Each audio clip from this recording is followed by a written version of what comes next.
Hi. Hi. How you doing? I'm good. How are you? Good. Last time we saw each other, we were in Austin. We were in Austin, Texas. and you guys, busy is the best. Well, I'm just going to kick it off with nice. that. That's nice. No, but she's been such Okay. a supporter of Create and Cultivate in so many ways, and so I'm so honored to interview you today and just pick your brain for 30 minutes. Let's do about it. Being busy. Okay. So being busy, Phillips, means being busy as Yeah. you are it's true. very busy. I mean, It's between true. your book, your IG stories, which I tune into regularly, Yeah. and feel very bad about not being as fit as you are. Well, it's not about that. It's really just like I have to do it every day or my brain doesn't work right. So It's not about motivating. it's not about the core. It's more about like the Therapy. brain. It's like your It really therapy. is my therapy. Also, I go to therapy. Therapy, fitness, therapy, Yeah. all the things. Writer, producer, director, and Aerie real role model, of course. right, We're so excited to be here. So you have been in the industry for 20 years. Plus years, 20 yes. plus years. Uh-huh. Let's talk longevity because you've had, again, these major successes. I think the past year you've exploded in so many different ways, but you've been around. You've been working for a really long time, and I think it's really great to kind of see that ride you've been on because I think so many people just think, oh my God, you've made it, and then that's it. But it's a lot of work. So what do you address your longevity to, or what do you attribute it to? Yeah, I mean, I think for a lot of people in all different industries, you can sort of get tricked into thinking that there's like one moment and that's the moment when you've arrived. You know what I mean? But especially in the entertainment industry, for most people, it is just a series of small moments that build up on one another. And the secret is, I think, for the people that are able to continue that is, being able to see that, like, how like everybody is like, life is so short, like life's short, it's a blip, like it's over in a second, like eat dessert first or whatever. But the truth is, like, life is so long, and it's and it will wear you down if you're not prepared emotionally and mentally for longevity. So like I always like I'm like in it for the long game. I always thought that. And while I wished that I had won an Academy Award at age 25, that is not part of the trajectory for me. And I think that that's really important to whatever industry you're in, is understanding, being able to, at as young an age as you can, truly understand that, like, your path, your journey to success or to whatever that means for you is not the same as anyone sitting next to you. Even if you guys, like, on paper are exactly the same, you have different things, fundamentally different life experiences to offer, different things to offer, and your journey will be different, therefore. So, like, that comparison and the thing that, like, gets into your head at night when you're going to sleep is only going to waste your energy. And do you feel like that took a while to figure out? Well, in my particular industry, yes, because my industry is literally competition. Like, you're sitting in rooms against the same 5 people. But it's so interesting. The other night, I was celebrating the jewelry designer Maya Brenner's, like, 20-year anniversary of her jewelry over there at the Firehouse Hotel, which is so cute. Her husband opened it. And I was with Constance Zimmer and Katie Iselton and Lindsay Sloan and all of these girls who I have been auditioning in the same rooms with for 20 years, and we're all very close friends. And so for me, initially when I got to Hollywood, I had, like, my college friends from Loyola Marymount University, but when I started making friendships, like building friendships with women in my own industry, that's when the thing clicked into me, which is, like, I've lost parts to all of those girls that I mentioned, and they've all lost parts to me. And we just understand that whatever it is that is mine it's just not for you, and whatever is for you is just not for me, and it's fine. And there's room, like in Hamilton, right? He says there's room. The world is wide enough for you and me. Like the world is wide enough for all of us. Turns out. And that's a mindset we talk a lot about with collaboration over competition. And I think for so long the narrative was there's only room for one woman. There's one part. Right. Well, that's like the patriarchy talking to all of us. And like, I feel very lucky that I was like, well, that feels wrong. That can't be right. And I was right, turns out. But yeah, I do think that competition kills creativity as well. I think that if you're in an open space and you're collaborative with other women and you're not always like constantly wanting the credit, I do like credit. But if you're really focused on like, well, that was my joke, or that was my, it's not benefiting anyone. So not only is obviously the entertainment industry, Hollywood, cutthroat and competitive, but it really has, been well known for unattainable beauty standards, over the years. And obviously having been in the industry for 20 years, I'm sure you've seen that shift and change. But how did that affect you? How did it affect you 15, 20 years ago? And how does it affect you today? It's interesting because as I eat my grapefruit, sorry, sometimes I just like love a little citrus moment. Well, it's interesting. My husband and I talk about this a lot because I'm like conventionally very attractive. And when I started out in Hollywood and in the entertainment industry, that was not the message I was sent ever. Like every time I auditioned for things or did a magazine shoot, and I did like 3, by the way. But every time I showed up somewhere, it was like, those clothes aren't gonna fit her body. Like, I was always made to feel like there was something that needed to be fixed for me. Even when I wrote about this in detail in my book. So if you've read my book, I apologize for the repetitiveness of this conversation. But when I got on set for Dawson's Creek, the makeup artist had been told from the higher ups to cover up all of my moles and my beauty mark, like all over my body. That it literally looked insane. I looked like I had like orange dots all over me. So as a young person, because I started when I was 19 years old, I was incredibly lucky that my first job was Freaks and Geeks because part of the whole idea of the show was that we were like these real kids. And Paul and Judd Apatow just felt so strongly about reinforcing to us, Linda Cardellini and myself, that we were great the way we were, that he didn't want us to go on any diets, that like we were great. But then I would audition for movies and stuff, and I was like always losing parts to Tara Reid. That was the time. I'm old. And I didn't fit in like my whatever. I was just always being told that I was too much. Like my personality was too big. My features were too big. I had too many moles. My body was too big. And it was hard for me. I mean, it was hard for me. It has like wormed its way into my brain in a lot of different ways. And I've worked very hard to try to mitigate that damage that was done to me at an early age from the industry that I chose to be a part of. And do you think now it's changed or is changing? I don't know, man, because I'm not 19. And so, like, I don't know what those girls are subjected to. I know what I would put up with, and I know what women, like, on my level put up with at this point. I know what women who have more power put up with. And that's to say that, like, I think we all hit the threshold of, like, no, that's not happening anymore. We're not discussing this, and I'm not, standing here in my underwear for you to, like, dissect my body or whatever.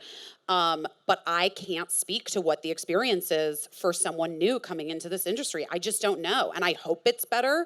And I hope that people have learned that behavior and being predatory in that way is not acceptable, but I don't know. The only thing I can do and offer is to be like open to young talent in the industry and to be sort of like a mentor if anyone wants to reach out. And I think that that's what like Time's Up has been really great about, which is like sort of connecting all the women in the entertainment industry so that they can talk to one another about wages, about salaries, about, you know, things that they're being asked to do or participate in that makes maybe doesn't sit right with them in some way. And it's like created this real community. And then beyond that, you know, I made sure, you know, I'm in a position now where I don't want to work for anyone else. And so I'm just doing my own stuff. And because I'm the boss, I'm able to control that completely. So that's awesome. Exactly. And I was going to just say, to piggyback on that, like, the more women like yourself who are in power, who are building the writer's room, who are part of the conversation, like, it's less and less men, not to say that, you know, all men are the problem, but like making those decisions, being in those rooms and sort of perpetuating that behavior longer term. Yeah, I think so. I mean, I had an experience, to be totally honest with you, I've had this, I mean, this question gets brought up a lot. Like, since Time's Up, have you noticed like a shift on sets and have things really changed? And I felt like, well, since Time's Up, I only worked on the movie that my husband and his writing partner wrote and directed. So like, obviously that was chill. And they made sure that they hired a lot of diversity throughout. That was I Feel Pretty with Amy Schumer. And then beyond that, it was my show that I built, and we were 93, our creative team was 93% female, and we had tons of diversity and people who identified all spectrums of sexuality and things. And that was very important to me. And on the actual set, the crew members, we made sure that there was a ton of representation and diversity and women, and our director was a woman. Like, it was just, you know, it starts at the top, obviously, always. So, but I did do a job like a few months ago, and I was very shocked when I walked on set that the entire crew were men. And it was like actually shocking to me because I hadn't experienced that in a couple of years. And I was like, whoa, it's so many white dudes in here. And the DP, who was like an old white dude, was like, oh yeah, is it? I haven't noticed. And I was like, yeah, you wouldn't. Yeah. Like, everyone looks exactly like you. It's weird for me, like, walking into this situation. And then he was like, our script supervisor's a woman. And if you work in the entertainment industry or you know anything, it's like, that was the job that they would give ladies, is like the secretary. Like, that's like the one job on set, like in old school Hollywood, that they'd be like, the lady can be the script supervisor, like taking notes. Anyway, it was shocking. But I guess that's a good thing in the sense that it felt shocking because it hadn't happened in so long. Yeah, so, that's true. In that sense. So you are unapologetically yourself, and you've really cultivated a cult following on Instagram and really have embraced the platform, and have had stories written about it in the press of just how you're like sort of the queen of Instagram, especially Instagram stories. Yeah. How did it happen? Why did it happen? Why do you love this platform? Tell us everything. I don't know. I mean, it just all sort of was, you know, like the timing. Like, it was just all timing, I guess. When Instagram stories started, I was just in a very kind of dark place personally, and creatively. I felt really stifled, and I didn't know what I was doing or what I wanted to do, and I was bored, like, for lack of a better word, and so I kind of started doing it as, I don't know, sort of an expression. I always really have been fascinated by reality television.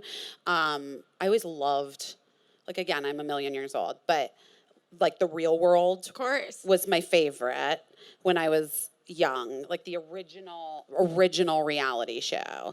And those ones are interesting because it's not like reality shows today. They're slow and like nothing happens. Yeah. The original Real Worlds, nothing.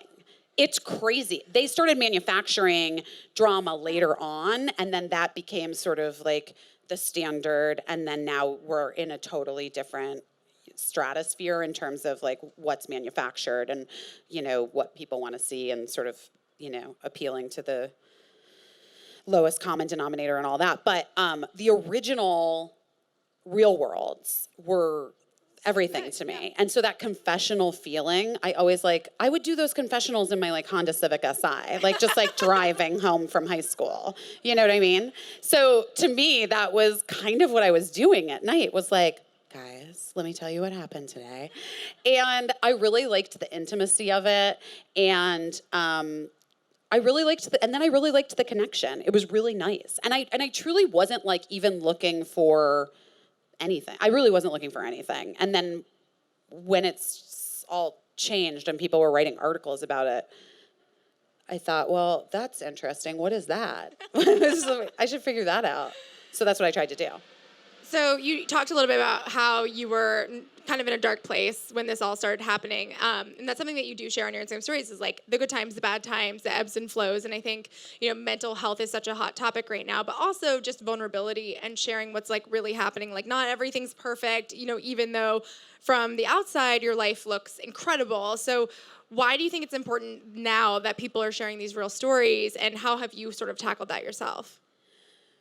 Well, look, I think it's incredibly important. I think like all of these conversations surrounding destigmatizing mental health are very important. I think that we have to also be considerate and aware of not fetishizing like depression and sadness and mental health issues. And I don't know. So I struggle a little bit with that now, just as it's all changed in the last several years, But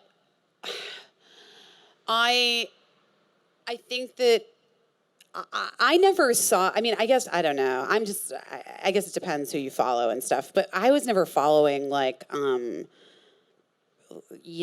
accounts of people who like look perfect and have perfect lives. Like I was just following my friends and people that I really liked. Like the only aspirational account I think I follow now is The Rock, I mean, I truly think that's it.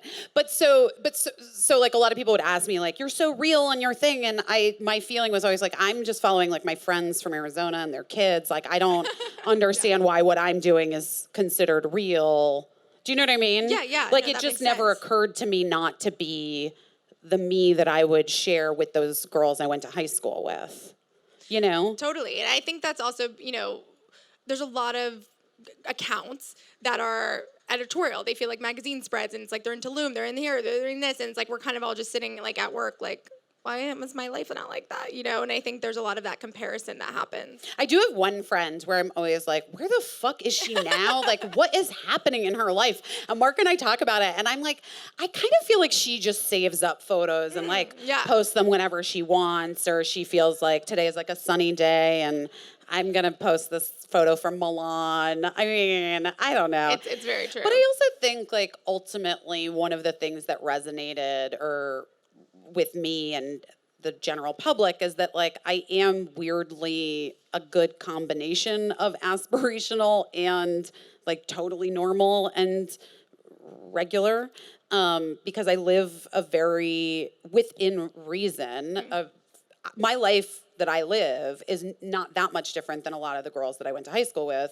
in Arizona. I just like happen to also be able to go to the Academy Awards and like be on television, and a lot of people know who I am. You know what I mean? I don't live like a crazy, extravagant life. That's not my Which thing. Is probably what has kept you grounded. I don't know. TBD. TBD. I'm like dying to not be grounded. Yeah. I'm like dying to know what it's like to like not have to deal with airport. We got to get you a private jet. I'm convinced that that's the moment when people lose it. Is once you don't know how to check yourself into a commercial flight, even first class, like once you lose that ability, you're fucking gone. You are like no longer a person. I think that's very accurate. Right? Yeah. That's the barometer. So on a more serious note, you recently shared your abortion story I did? on your show. You did. I don't know if you know it went viral. It was such a powerful moment, and you sparked this conversation around the hashtag #YouKnowMe, because you wanted to share that, like, some people are like, well, I don't know people who had an abortion, but actually there's so many women that have abortions and don't feel like they can talk about it. So why was that important to you to share on the show? Should we let this guy come in and play music in here with us? We're actually playing a music. Whenever I talk about my abortion, I like there to be beats in the background. I'm not for nothing. I am a little bit of a hippie who like thinks that things happen in the way that they're supposed to happen, like universally and whatever. And so I did have an abortion when I was 15 years old. It was something that I never had spoken about publicly, that I held a great deal of shame about for many, many years. When I wrote my memoir, I knew that I wanted to talk about it. I knew that that was going to be difficult for my family, but I just felt really strongly in sharing the whole story. And I did that. And then, of course, we've seen what's happened in the last several months with the extreme abortion bans that were sort of sweeping the country. And, I look, I feel many, many things about it. It's crazy that, it's all crazy. But writing about it in my book prepared me for when the extreme abortion bans happened. Well, first of all, the Georgia ban was passed. Do you guys care about this, like the origin of it? Okay. So the Georgia ban was passed the Monday after I had found out that my show was canceled. But we didn't tell people for like 5 weeks. So I knew that my show was canceled. And that's when the Georgia ban was passed through their Senate. But the governor hadn't signed it in. So my initial feeling was that I wanted to do it that day. However, my husband and I talked about it, and he's like, I don't want E to think that you're like gonna go on television and talk about your abortion in some way because that they've canceled your show. Does this make sense? Yeah. Like I just didn't want any of the message to be convoluted. But as soon as that Georgia one passed, because Georgia was at that point only the third, I believe it was Ohio. Anyway, it was Ohio and Arkansas, and anyway, I think they were the third.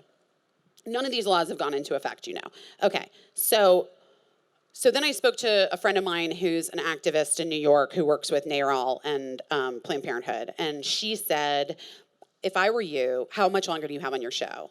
And I said, well, May 16th is the last show. And she goes, okay, listen, the governor of Georgia has until May 10th to sign it in to whatever. If he doesn't sign it in, then wow, we've won. That's not going to happen.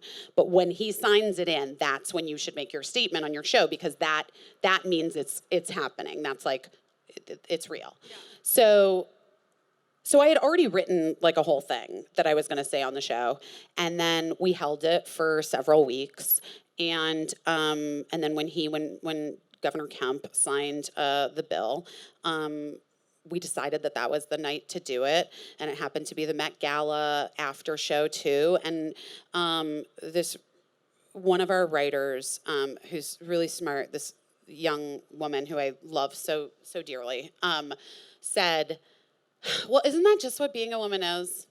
Like, you just have to talk about your abortion, about how women's rights are being stripped, and then, like, the Met Gala. And I was like, yes, that is exactly what it is. You're right. And so that was how it came to be. But we didn't run it by the network because I didn't want them to give me notes on what I was going to say on my abortion, and I didn't want them to get scared. So we submitted, because we always had to like submit our script ahead of time. So we submitted like a full script, and then I took full responsibility because I had written it, and I personally like put it into the prompter. Because we used a teleprompter, so that no one else would, if they did get mad or something like that, no one else could be held responsible.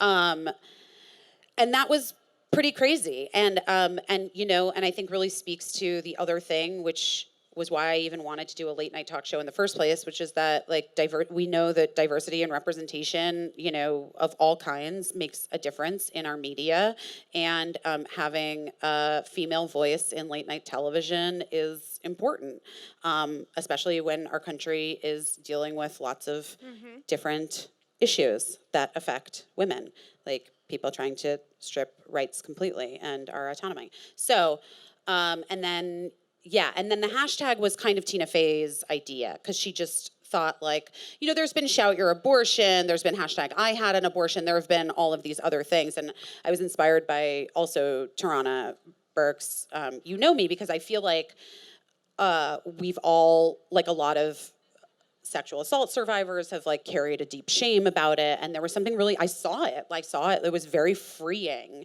for women to say like, and men to say, I'm not going to hold on to this anymore. I reject it. Like I reject the shame. I already going through the thing is fucking bad enough. Like I'm not holding on to the shame for you. And so, but in the immediate, like the next day after I talked about it on my show, I felt like very exposed, and I didn't want to do the like hashtag thing. And also I didn't want people to think that I was like trying to create a moment for my abortion. Like I just was like, I'm not, like I really am not. I just want underserved women and women of color and the women that are gonna die. I'm a rich white lady. I'll always be able to get an abortion. Also, I'm 40. That ship might have sailed. Like getting pregnant, I mean. I don't know. But you know what I mean? But and I just want to be able to do whatever I can do in my position and with my platform to try to help people in other parts of this country that are struggling and need help. Whatever. I mean, can we give a round of applause? Just like, let's take a beat, because it's so important. It's so powerful. I had no idea that you didn't have to run it by anyone, and that you put yourself on the line in that position in many ways. And I think. Well, I mean, I did feel like, what are they going to do? Cancel my show? Also, we're bringing it back. Like, I don't care. We're going to work on this. Yes. Well, we're still taking meetings. Like, we have a bunch of people that are interested, and we have things set up but like, we also needed like a breather. And also, like the timing of things, like being able to go testify at the House Judiciary Committee, I wouldn't have been able to do if my show on E that 3 people watched was still on. You know what I mean? I love you. Thank you. I know. I know more than 3 people watched it, but they made me feel like it was only 3 people. Ugh. Okay, well, we're here for it. We're ready. We will sign whatever you need us to sign. So one thing I want to talk about is female friendships. So you have a very envy-worthy girl gang. Jen Gotch, Michelle Williams, Kelly Oxford. I mean, I love all of those women. And so me too. They're good. But my best friend Emily Beebe is here. Oh, you're here. My best shout friend out. Since I was 5. She's like, I'm here. There she is. She works for Emerson Collective, doing good in the world. Shout out. Female friendships are complicated and really hard to navigate. And I think, but they're so important and vital to our lives. Like, how do you navigate friendships now? What have you learned from your past relationships, and sort of why are they important to you? Well, I don't know. Because I just think my girlfriends provide a soft landing space for me always, and I hope I do the same for them. They have a lot of the same. We have a lot of the same shared experiences in the world. We have a lot of the same feelings about things, and we fundamentally can understand one another and what the other is going through in a way that, like, Mark Silverstein is incredibly evolved as a man, and he has tried so hard to like have a deep well of empathy, especially in the last few years with me. But at the end of the day, like, he just doesn't know what it has been for me to be this person in life, in history, whatever. And my girlfriends do. And so I feel like that's why we hold on to one another so dearly. And I don't, again, it's like comes back to that competition thing. I don't ever look at anyone, truly anyone, but I don't look at anyone else's success as my lack of, and I don't know. I want to be able to like support and lift up as many people that I love as I can. And that just happens to include a lot of women. So you were one of our CNC 100 honorees, and I reread your interview before writing these questions, and you said something that I loved, and you said, money is like manure. Oh, yeah. It should be spread around, encouraging young things to grow. That's from Hello, Dolly. Oh. Dolly Levi says that. It's like one of my favorite quotes of all time. It's so good. So can you expand on that? Yeah, just Mark and I like have no I mean, we like having money and making money, but we're just like, oh, you need 5,000, like, oh, you need $5,000, like, for your, like, a friend of, like, I mean, if you asked me, I don't know you, you know what I mean? Like, it's circumstantial. Maybe I would, but we're just like free and loose with our money. Like, we're just sort of like, who's this? Okay, yeah, you know what, just give that. Also, if I never have cash, but if I have cash, and there's a valet, like, and I'm like, my show is on the air, I'm just like, just give that guy $40. Like, what's it to me? But maybe to him, it's like everything. You know what I mean? So we like tip well. We like just try to do it. Like, get it out there into the world. I'll loan my friends money. I'll like help people. I would invest in things if I wanted to, but I don't really. I'd rather invest in shoes. I'm a little bit like Carrie Bradshaw in that sense. But you know what I mean? Like, I just believe that. I don't know. This is life is long, but it's all temporary. Like, you can't take it with you. So I do feel like, and I want my kids are gonna have to work. They're not gonna be those children that don't have jobs. I had to work when I was 16, and I think that's why I work so hard now, is because I understand. So yes, that's what I mean by that. So obviously you're an Aerie role model, but who were your role models, you know, in the industry and then like personally sort of growing up? Interesting. I don't know. Growing up, I had like sort of an incredible theater teacher who I loved. You know, I think it's hard for people when you don't find your thing. I've seen that like now with my daughters, some of her friends, even my daughter's, well, she's obviously a genius. She's my kid. But you know, a couple of years ago when she was like 8, she said, I don't have a thing, Mom. Everybody else has a thing. Maymay has skating, and Phoebe has Irish dance, and I don't have a thing. And I don't want it to just be theater because that's your thing. I was like, yeah, I get that. That's deep for an 8-year-old. But I was so lucky to have a thing. So my theater teacher was an incredible role model. I had many theater teachers that were really important to me growing up. And then when I got to college too, my theater teacher was like incredible. And then Linda Cardellini was like has always been my guiding star. She's really the greatest, and I love her so much. And when I got Freaks and Geeks and didn't know what anything was, she showed me and helped me. And you know, she also has that thing. She and I have been up against each other for roles our entire career, and I've just never felt anything but like pure joy for her when she gets the parts, you know. You also got to work with Tina Fey on your show. Like, this is more of a personal question. I'm like, so how's Tina? I mean, she's the greatest. She truly is. I can't say enough wonderful things about her. The fact that I like get to text her if I want is so wild to me. The last few years have been really crazy in my life in that respect. But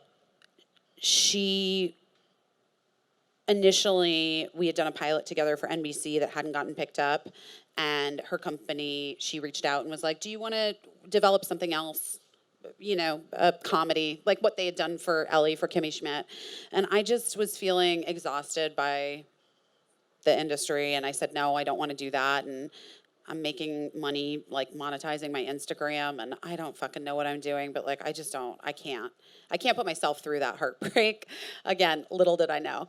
The heartbreak that this show would be. But, and then I had the idea for doing a late night talk show, and so I went back to her with it. And even though she's obviously never been in that space, she just was so thoughtful and said, yes, well, of course we can figure that out. And that's exactly right. It should be an extension of your Instagram and like why people like you. And we're going to figure this out. Yeah, I think that's really important. I'll tell you something about Tina Fey. She talks very quietly. Oh. It's not what you would expect. No, but I was very shocked about, like, when you talk to her, she's like very like it's very low. And you're always like, what do you say? Yeah, she really, yeah. Anyway, she's the best. Yeah. And she's super funny, obviously. Of course. But she would pitch us, like she was very involved in Busy Tonight, especially, and she would always watch our, like if we did run throughs, we ended up stopping doing those at a certain point because it was not great for some notes that we were getting. But she would always send jokes. She would send bit ideas. She would send, like, she was like very participatory, which was great. So what's next for you? You've had a crazy year. Yeah, that's okay. I'm kidding. I don't know. I mean, truthfully, I have like I'm like, I'm thinking like, the things that I want to do are like so huge that it's almost, I mean, I just have the audacity of being like, why the not? I don't know. All right. So, so I have some really big ideas that I'm working on, and I hope that all works out. We're here for all the big Female ideas. empowering, like empowering more women, being able to give more women voices out into mainstream media. I think that like where we need to focus our energy on is subversively putting progressive ideas into mainstream culture in middle America, because I think they've been left behind with all of this like prestige, pay for the good shit television, and I think that they're just like going to YouTube and watching the same like white supremacists over and over again. And I think that the truth is the way that you really permeate the culture and make a change in people's minds is through art. So I would like to do that and empower more people to be able to do that. I mean, I think we're here for it. Yeah. So whatever we can do to support. So we're gonna end with some rapid fire questions. Yay! Okay. My favorite role I've ever played is. That's not fair. They're like your children. You can't pick one. But I guess I would say that my favorite role that I've played so far is Busy Phillips. She's a good one. Mm-hmm. I'm never too busy to cuddle my little kids' faces. When I look in the mirror, I think. All right. Being real to me means being open to being wrong, being open to making mistakes, and being open to owning that you're the best. Can we please give a round of applause for Busy Phillips? Thank you.